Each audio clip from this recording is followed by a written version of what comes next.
నేటి ధ్యానాంశము అంజరపు చెట్టు ఎలా ఫలించింది. మత్తయి సువార్త 21:19 అప్పుడు ఆయన త్రోవ పక్కనున్న ఒక అంజూరపు చెట్టును చూసి దాని ఎద్దకు రాగా ఆకులు తప్ప మరేమీ కనపడలేదు. అయితే ఆ చెట్టు ఫలములు లేవు కనుక నువ్వు ఫలింపకుందువు కనుక అనగానే చెట్టు ఎండిపోయింది. లూకాసు వార్త 13:6 కూడా ద్రాక్షవనంలో అంజూరపు చెట్టు ఒకటి ఉన్నది, 3 సంవత్సరాల నుంచి ఫలించలేదంటున్నాడు.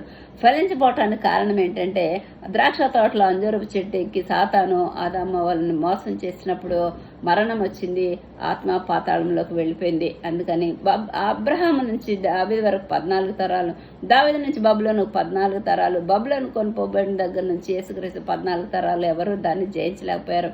యేసు సెలవులో మరణించాడు, మరణాన్ని జయించి పునరుద్ధాన శక్తితో మరణంపై జయజీతం అనుగ్రహించి రక్షణ నిత్యజం ఫలాలు ఫలించాడు. ఏ చెట్టునైతే మోసం చేసిందో ఆ చెట్టును చేసే అంజూరపు చెట్టును శపించాడు, అన్ని చెట్టులను కాదు.